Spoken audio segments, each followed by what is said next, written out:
Hello everyone and welcome back to Learning Japanese Kanji with Memory Techniques. This is episode 2, but if this is your first time here, please don't worry, all these episodes work on their own. And today we're going to be learning some more common kanji, which you'll see on a regular basis if you're planning on traveling to Japan, or if you just want to read manga or Japanese novels, Japanese books, or if you're maybe even wanting to watch Japanese media with Japanese subtitles on to really take your reading to the next level. Then having more kanji in your tool belt is going to really help you out here. So let's go ahead and move into the presentation here. If I just change it here in OBS, here we go. And yeah, you can see here the slides are in the description. So if you want to revise later, then please feel free to use the slides if that helps. And also, if you're wanting to learn all of the 1,000 most common Japanese kanji, then please feel free to go ahead and check out the first link in the description, which will take you to my 1,000 Kanji 90-day challenge, where we learn all of the most common kanji. So that's JLPT N5 all the way up to JLPT N2, all step by step walk through. And there's tons of resources and additional things to help you revise and things like that as well. So it's going to be a lot of fun if you're interested. So feel free to check that out if that's something that would interest you. But otherwise, we'll go ahead and move on to the first kanji here, which is person.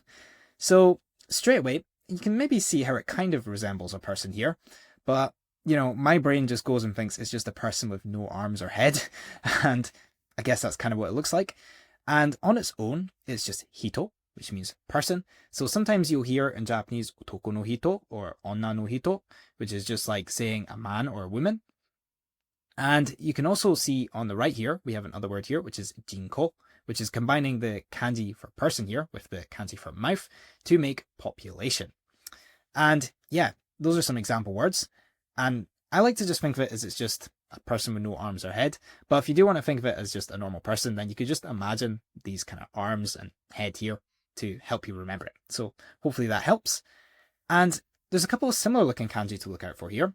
First of all, we've got fire, which is actually using this kanji we're learning just now as something you call a radical in Japanese, which is where a kanji is being used as a component of a more complex kanji. So person here is being used as a component or a radical for this kanji fire. And you can see it has these extra 2 dots. So I just like to think of it as it's a person holding fire in each hand. I'm not really too sure what the historical meaning of this kanji is. I haven't really looked into it, but I just like to think of it as a person holding fire in each hand like that. Or you could also think of it as like a person on fire if you want to think of something a bit more gruesome, but I don't really want to go that kind of direction with it personally. But yeah, on the right, there's also the kanji for enter, which you can see the stroke on the right is actually longer. And you'll see this especially in the traditional way that these kanji are drawn. The difference between enter and person, although they do look very similar, you can see that the stroke on the right here for enter is much longer. Whereas for person, it's actually the other way around. The stroke on the left here is the longer one. And you can't really see it here because this kanji is being shown as a font just now. But you can maybe slightly see how this bit's a little bit longer, but you'll see it especially when it's drawn traditionally. And yeah, so here we go. This is how it's drawn traditionally. So this is the kakijun, or the stroke order. And you can see the stroke on the left is the longer stroke here. So that is the opposite of the kanji for enter, which as you can see in this font here, this little bit on top is making the stroke a bit longer. So that's how you can tell the difference between those kanji. The only reason I'm diving into that quite a bit is because that used to catch me out a lot when I was first learning Japanese. I used to get confused between those 2 kanji sometimes. So yeah. To write out the stroke order, please feel free to pause the video and grab pen and paper and you practice writing it out. If you don't have a pen and paper, please don't panic. I have you covered. So if you go into the description, there's a link to a site called Clayki. And here you can go ahead and you can draw on here. So I can just go ahead and write a kanji like this. And there we go. That's me going in and got my practice in. And this works on mobile as well. And of course, if you don't really want to practice writing out, that's totally okay as well. You don't really need to, but I've definitely found it's really useful for really solidifying the image of that kanji in my head. And also, if you want to be able to write sentences and words in Japanese, which I think is pretty cool personally, then it's definitely a necessity to go ahead and practice writing out the kanji. You'll also see for this kakijun that there's a blue box around it, which is being given nicely by kakijun.com, which is this awesome free resource, which I use to get these images here. And yeah, you can see it's got this blue box, and that's something that you can try and visualize when you're drawing kanji to keep it quite neat. Obviously, drawing kanji neat isn't necessarily essential because we don't exactly have to write English words neat either.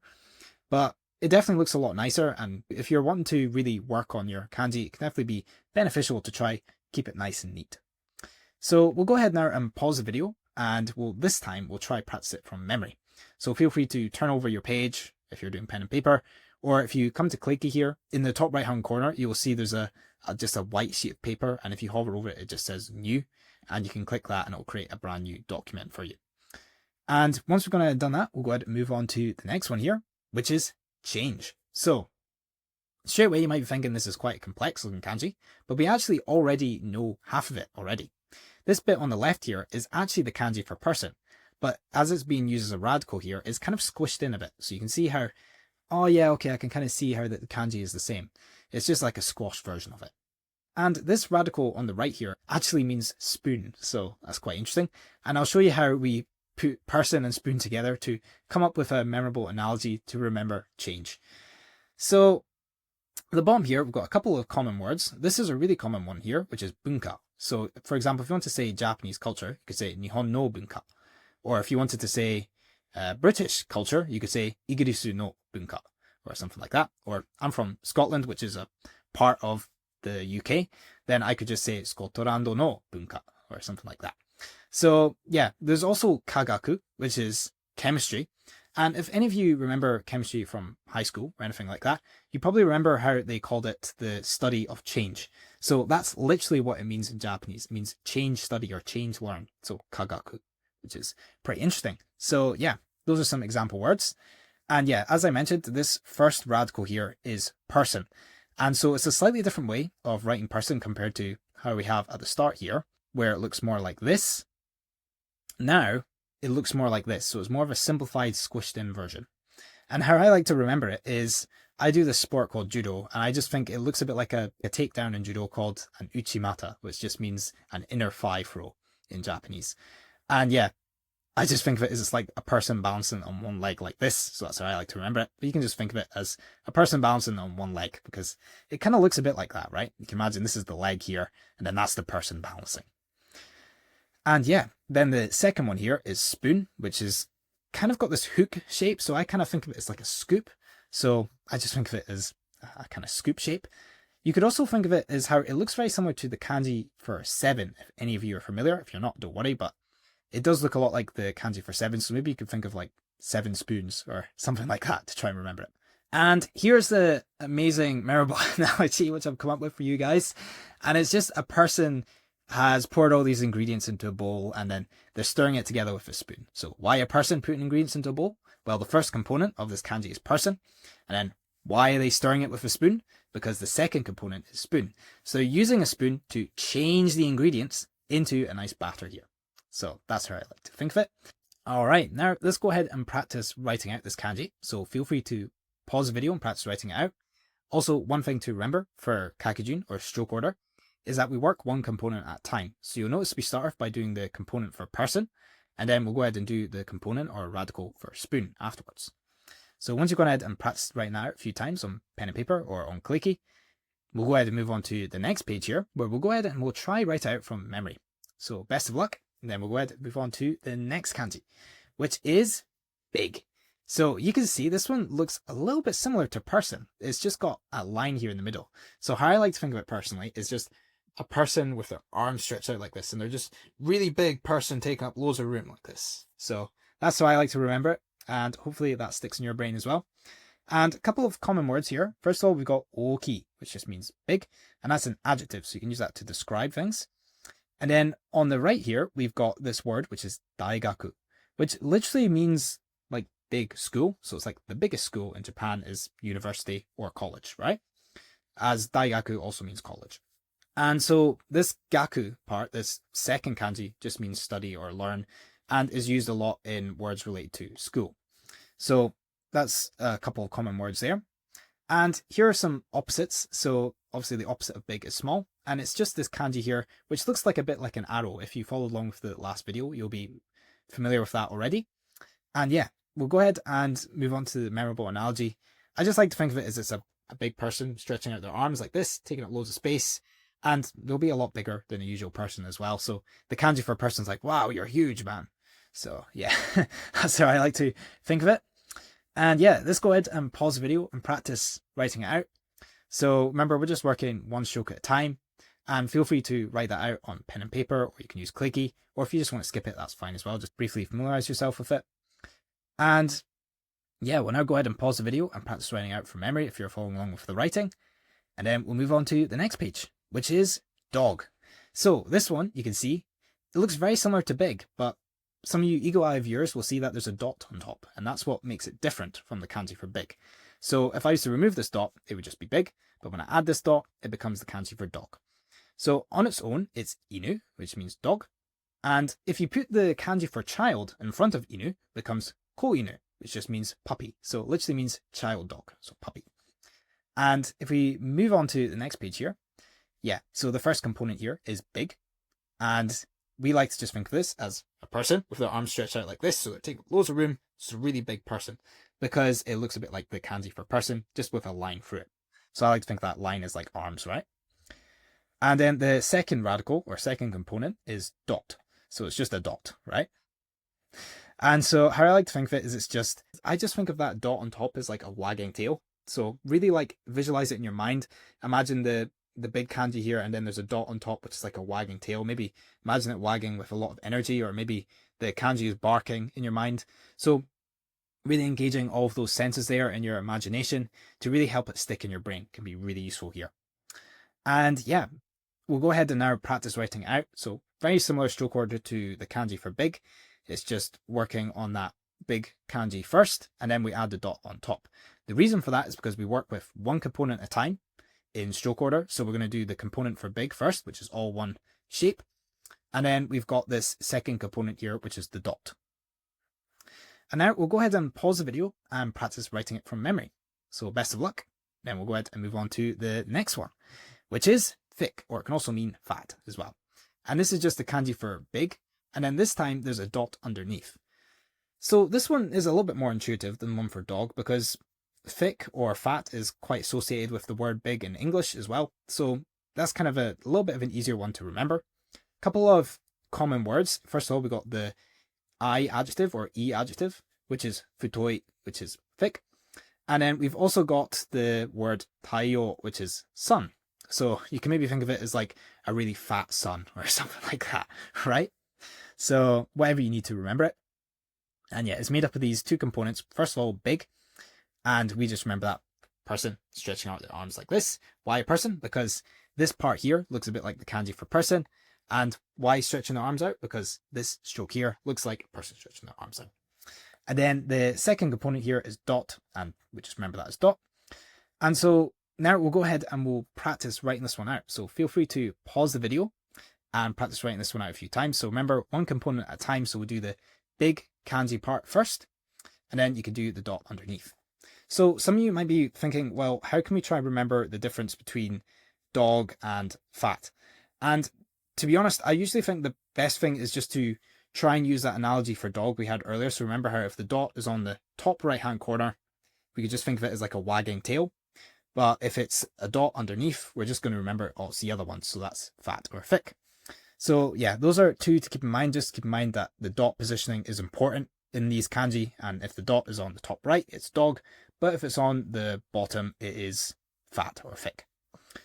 So yeah, let's go ahead and move on to the next one, which is every.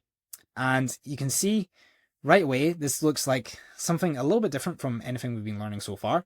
But actually, we know one of these already. You can see this radical at the top here is actually the radical for person. It's just this time it's now being squished up the way. So you can see how it's still kind of the stroke order for person, but it's now being squished up to the top. And this second component here actually means mother. So here are some example words which are quite common in Japanese. First of all, we've got mainichi, which is every day. So mai is meaning every, and then the nichi part, or the second kanji, just means day. And you might be thinking, oh wait, I thought this kanji was sun, but it also means day. So it can mean both sun or day. And how I like to remember the association between day and sun is I just think of how like maybe the sun rising to start the day, or we use the sun in order to tell what time of day it is. So those are some ways you could try to think of it. Another one here is maishu, which is just every week. And yeah, we'll go ahead and move on to the breakdown here. So we've got this radical here for person, but it's written a little bit differently now. It's now more on its side. So you can see I've used this analogy that we used earlier of a person balancing on one foot to remember this radical here. But now we've just rotated the image on its side. Why? Because now, if you look at the kanji here, you can see that it's now on its side like this. So that's how I like to remember it. And also skipping ahead a bit here, we have this radical component, which is meaning mother. And you'll notice when it's written as a kanji, it usually looks a little bit different from this, but it's still the same meaning, and it means mother. And some of you who know a bit of kanji already will notice how it looks very similar to the kanji for field, which is kind of just this window shape. So because it looks so similar to the kanji for field, I just like to think of it as just like a mother in a field be picking fruit or something like that for her son. And the reason why I've added in the idea of getting something for her son is just to really associate that mother meaning with this kanji. So hopefully that helps you remember that component there. And when we put it all together, it becomes person and mother. So how I like to think of it is it's just every person has a mother. Like no matter who you ask, everyone has been born from a mother in some way or another. So that's just one way of remembering it, and that seems to stick really strongly in my mind for me. So hopefully that works for you as well. But it's quite a simple one, so hopefully it should stick okay. And now let's go ahead and practice writing this out. So we'll go ahead and pause the video, and remember we're working one component at a time. So we start off with the radical here for person at the top, and then underneath we'll do the radical for mother. And then once you've gone ahead and done that, we can go ahead and pause the video again. And this time we can try write out from memory. So best of luck, and we'll go ahead and move on to the next page. So well done guys, that's you gone ahead and learned another 6 kanji today. So I hope you found that useful and that hopefully sticks in your brain. And feel free again to use the slides in the description below if you want to revise. And also feel free to check out our 1000 kanji 90-day challenge if you enjoy these type of videos, as this will be teaching you all of the 1000 most common kanji. So that's JLPT N5 all the way up to JLPT N2. And then you'll be able to go ahead and recognize a lot more kanji when you're consuming your Japanese media, or if you want to go to Japan, that's going to be really useful. So yeah, I also wrote at the bottom, can you rise to the occasion? Because I don't know, I wanted to make it sound kind of cool or epic or something. So feel free to check that out. And apart from that, I would just like to go ahead and thank you so much for watching today. And I hope you enjoyed. Feel free to leave a thumbs up or a comment and let me know what you thought. But yeah, I hope you have a lovely rest of your day, and I'll catch you later. Take care.